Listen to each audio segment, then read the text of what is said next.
So, as you can imagine, with a topic so broad and wide, there's questions on all sorts of things, from neuroscience to the society to absolutely everything. So, I'm going to try and crack on with as many questions as I can. So, Nick asked kind of an interesting question, which is, do you think that mental illnesses, disorders, or so forth are more common than currently estimated in our current society? And I just wanted to add to that a little bit of, I mean, obviously, if you look at the statistics and how many people are depressed in Britain in 2021 versus in 1921, it's going to be hugely different.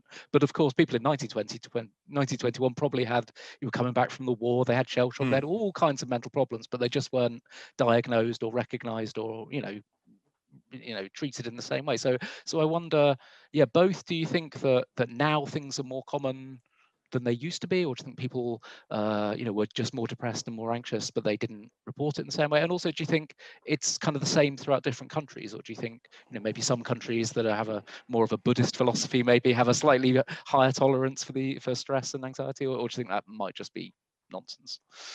Yeah, it's a very broad picture there, isn't it, in that I am look, I think one of my favorite books to read is the Spike Milligan's War Diaries, and Adolf Hitler, My Partner's Downfall. And I do recommend that for people who are sort of skeptical about mental health things, because the whole volume, they get to the point where he was injured in battle and was declared, quote unquote, bomb happy, which was obviously the vocabulary of the time for mentally unwell. He had PTSD, quite clearly, he couldn't function. And there were camps full of these people. So, mental health problems during the war were very, very, very common. It's just that they were obviously overshadowed by the fact that a lot of people were dying, and that's a big deal.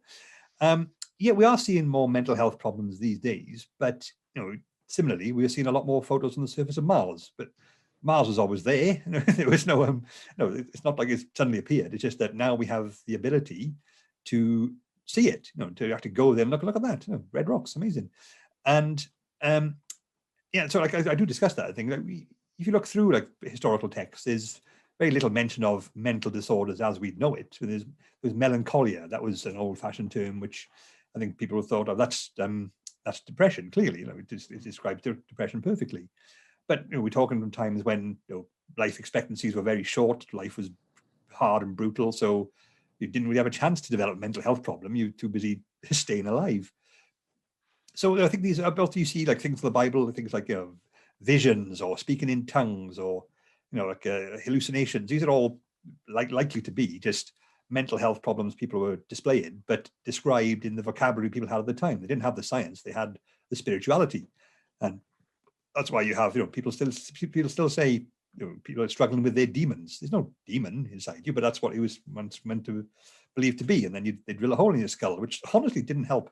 And so it is. I think mental health problems are very common. And the go-to statistic is 1 in 4 people has a mental health diagnosis.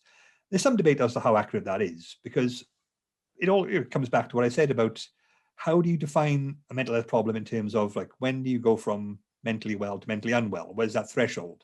And you could put that threshold in different places depending on who's doing the measuring. So I guess someone has the criteria for depression in the DSM. There are 9 key features and you need 5.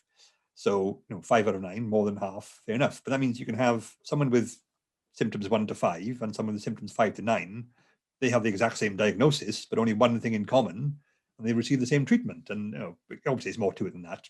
Psychiatrists don't just have a tick box and just hope for the best. So it's a very complex thing to pin down. It's really hard to say, yes, this is how many mental health problems there are in the world today, because it's impossible to know that.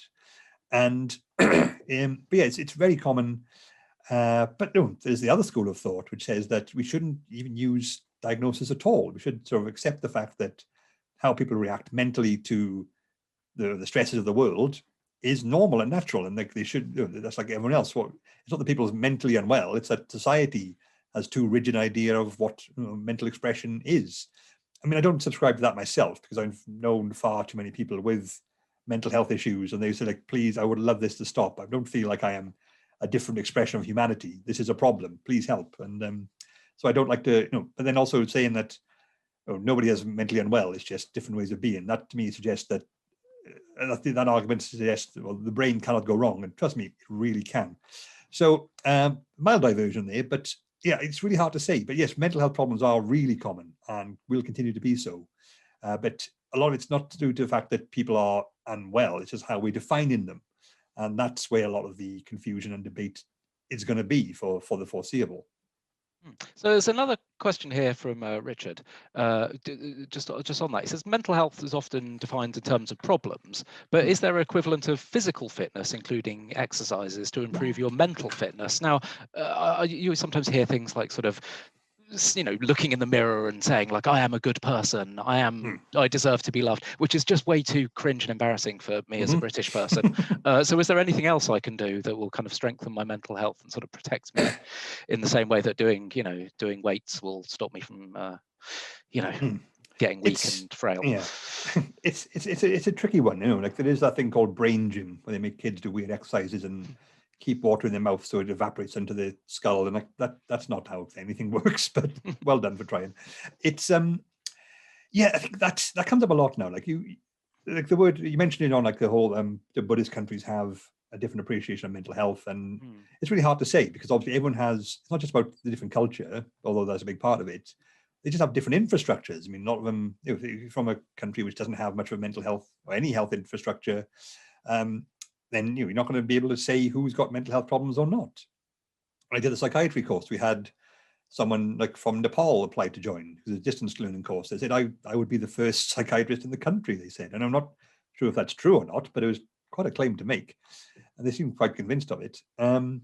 So, but then the Buddhist school of thought, like that's sort of been infused into like modern day mindfulness practices. And mindfulness is a real thing and it can be very helpful, but it has been somewhat hijacked by, let's call it corporate interest. As in you've got mindfulness coloring books, and you've got just you can buy a book of cat pictures, and that's mindfulness as well. That means an extra 20 quid, and that's not really how it should work. And but there is some science to say like the closest sort of I won't say hard science, but the closest sort of like more tangible stuff is to do with the cognitive reserve. So people with a larger cognitive reserve, which means like they have kept their brain quote unquote active. The brain's always active, otherwise you're dead. And so like that's just how it works. But using it for different things, like experiencing new things, keep educating yourself, keep doing stuff, whatever stimulates you in any way. That can strengthen your brain because it's plastic, it adapts, it responds positively to things, and it works out kinks and stuff. But people with who keep doing that their whole life, they tend to be quite resistant to dementia. There have been several cases of people who have died of old age, and they've done a biopsy of their brain, like they found this brain's got serious dementia, it's like quite far along, but they had never shown any symptoms of it because they were well-educated people who kept active, who kept stimulated. But that it's good to say that you've got a big cognitive reserve. It protects you against the symptoms of dementia. But to do that, you need to have the time and the access and the motivation to be able to just keep learning stuff for your own amusement, for your own interest. And modern life often denies that to people, particularly if you're from an impoverished background or if you're living in a really dicey situation. You're working 3 jobs just to keep a roof over your head. You don't have time to, I think I'll sit down and read this encyclopedia tonight, or I think I'll go for a walk in holiday amongst the Norfolk Broads and admire the scenery. It's also a very privileged position to be in. So yes, there are ways you can maintain a healthier brain and sort of keep your mental health sort of taking over, or keep it in a good shape. But doing that is a much bigger ask than people expect. Then you get people saying, "No, you need to think positive. You need to just do your wellness mantras." Well, that's not as straightforward as you think it is. And for a lot of people, that is a big ask and overlooks the fact they have a lot of other things to be dealing with. So I'm just very wary of saying, "Oh, this is how you fix your mental health," when I don't know your situation. You might be doing everything you can just to stay afloat. And I'm not going to sit here and tell you, well, you just do 5 positive mantras a day and then you feel much better about yourself. And look at me, I've got a cabin, and so on and so on. Yeah. Well, we're rapidly running out of time. I'm going to try and squeeze in one more question, which is from Oliver. So earlier on, you mentioned ketamine as a potential treatment. I thought this might come up, yes. Well, we had a talk a little while ago from Michael Pollan, who you might know, and Oliver asked a similar thing, which is, what are your thoughts on the growing interest in psychedelic therapy? I know drugs such as MDMA, LSD, and psilocybin, which is the chemical from magic mushrooms. I think that's just been legalized for research in America. I think so, yeah. So do you think they kind of show a lot of promise, or do you think they kind of might be a bit overhyped? I guess still early days in terms of well, again, what's hype and what's not.